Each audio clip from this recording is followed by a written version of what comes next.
Hello students, today we are going to start our second topic of first unit, that is scope and objective of audit. The auditor will cover the following activities in the examination of financial information. Auditor को क्या क्या चीज़ें करनी पड़ती हैं auditing में, वो आज हम देखेंगे. First one is verifying the opening balances brought forward in the books of accounts of the current year from the books of accounts of preceding year. पिछले साल के बुक्स ऑफ अकाउंट्स में जो क्लोजिंग बैलेंसेस है उसको match करना पड़ेगा, उसको वेरीफाई करना पड़ेगा करंट ईयर के ओपनिंग बैलेंसेस से. Second one, verifying the proper recording of transactions in the book of prime entry and proper application of accounting principles while recording transaction in the books of accounts. Auditor को verify करना पड़ेगा कि जो accounting transactions उसने record किए हैं वो properly prime books में हुए हैं या नहीं है.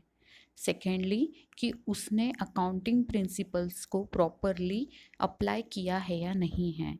See, business organisation generally accountant appoint करते हैं और अकाउंटेंट सारे अकाउंटिंग एंट्रीज करता है उन चीज़ों की और उन इंफॉर्मेशंस की जो इंफॉर्मेशन बिजनेस ऑर्गेनाइजेशन देता है. सो बिजनेस ऑर्गेनाइजेशन ने जो इंफॉर्मेशन दी है वो इंफॉर्मेशन, वो ट्रांजेक्शन्स प्रॉपरली रिकॉर्ड हुए हैं या नहीं, और वो रिकॉर्ड करते हुए अकाउंटेंट ने अकाउंटिंग प्रिंसिपल्स को प्रॉपरली फॉलो किया है या नहीं, या अप्लाई किया है या नहीं, ये वेरीफाई करेगा auditor. Third one, establishing the authenticity of the accounting records with reference to the vouchers, receipts and such other documents and records. Auditor को जब वो एंट्रीज और अकाउंट्स चेक करता है तो उसी के साथ में उसको ये भी चेक करना पड़ता है कि ये एंट्रीज के पीछे कोई वाउचर्स अवेलेबल है या नहीं है. उस एंट्रीज की सत्यता उसको जाननी होती है और वो सत्यता वो वेरीफाई कर पाएगा एविडेंसेस के साथ में, जो कि वाउचर्स और रिसिप्ट्स के फॉर्म में उसको मिलेगी. Next one, verifying the mathematical accuracy of the transactions recorded in the books of accounts. Mathematical accuracy check करने का काम भी, वेरीफाई करने का काम भी ऑडिटर का रहेगा कि एंट्रीज एक अकाउंट में एक तरफ और दूसरी अकाउंट में अलग, ऐसा गड़बड़ नहीं होना चाहिए. सो उस हिसाब से मैथमेटिकल एक्यूरेसी भी उसको चेक करना पड़ेगा. डिस्काउंट प्रॉपर निकाला है या नहीं, रेट ऑफ कमीशन प्रॉपर निकाले या नहीं, ये सारी चीज़ें. Next one, verifying ledger posting of amounts to proper account from journal so as to ensure posting to correct account, posting of correct amount and posting to correct side of account. साथ ही में auditor को ये भी verify करना पड़ेगा कि laser की पोस्टिंग प्रॉपर अकाउंट्स में हुई है या नहीं है.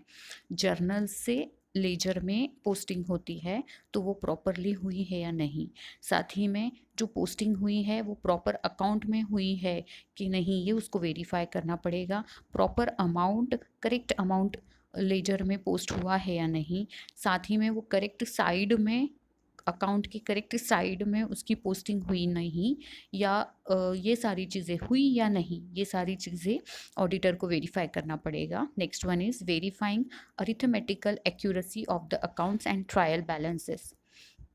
सारे लेजर्स के डेबिट बैलेंस ट्रायल बैलेंस के डेबिट साइड में रिकॉर्ड होने चाहिए, और सारे अकाउंट्स जिनका क्रेडिट बैलेंस है वो ट्रायल बैलेंस के क्रेडिट साइड में जाएंगे.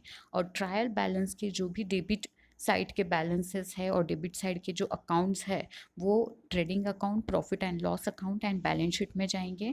एंड जो भी ट्रायल बैलेंस के क्रेडिट बैलेंसेस आएंगे ट्रायल बैलेंस के क्रेडिट साइड में, वो सारे profit and loss, trading account and balance sheet के क्रेडिट साइड या लाइबिलिटी साइड में जाएंगे.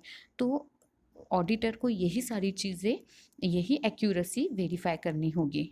Next one is verification and valuation of assets and liabilities existing in the books of accounts as on the reporting date. साथ ही में auditor को verify करना पड़ेगा और वैल्यूएशन देखना पड़ेगा असेट्स का और लाइबिलिटीज़ का. जो बुक्स ऑफ अकाउंट्स में दिखाई गई हैं उसका वैल्यूएशन करना पड़ेगा, डेप्रिसिएशन प्रॉपरली चार्ज किया है या नहीं असेट पे, और लाइबिलिटीज़ पे प्रॉपरली इंटरेस्ट के प्रॉपर रेट ऑफ इंटरेस्ट के हिसाब से इंटरेस्ट निकाला है या नहीं, ये सारी चीज़ें चेक करनी पड़ेगी.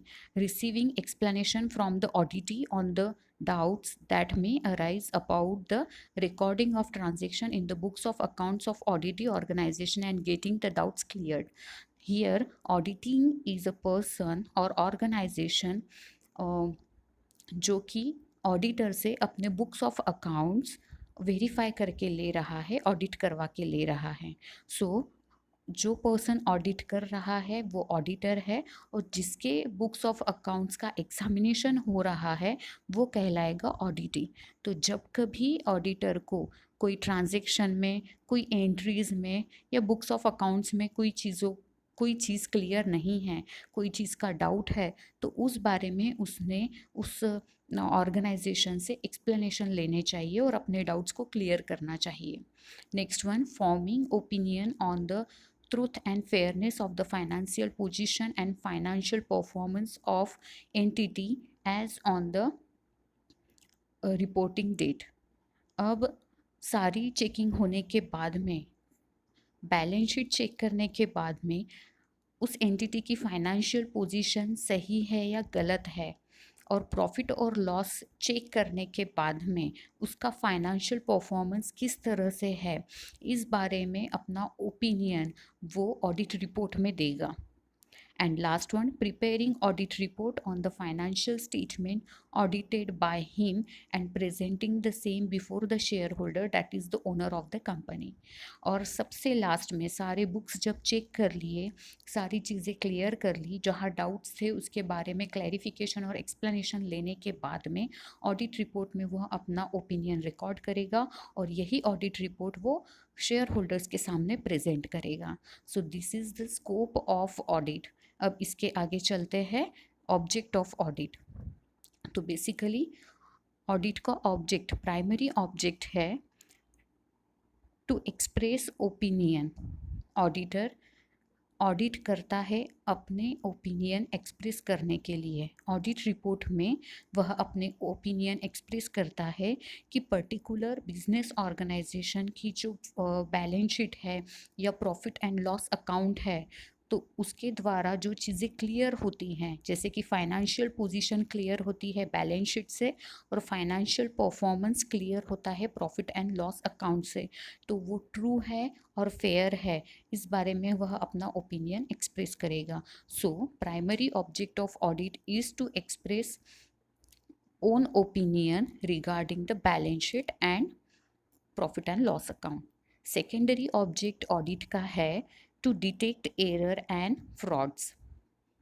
अब बहुत सी बार कभी तो बाय मिस्टेक एरर्स हो जाती हैं, तो जब अनइंटेंशनली मिस्टेक की जाती हैं तो उसको हम एरर्स बोलेंगे, और जब intentionally, in order to deceive और टू मिसलीड और टू कंसील द फैक्ट और मटेरियल फैक्ट, तो बहुत सी बार जानबूझ के गलतियाँ की जाती हैं, उसको बोलेंगे हम fraud.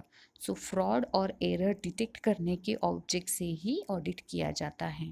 So basically there are two objects of audit, that is primary and secondary. Primary object is to express opinion and secondary object is to detect error and detection of fraud. So यहाँ पे हमारा दोनों topic complete होता है, scope and objective. Thank you.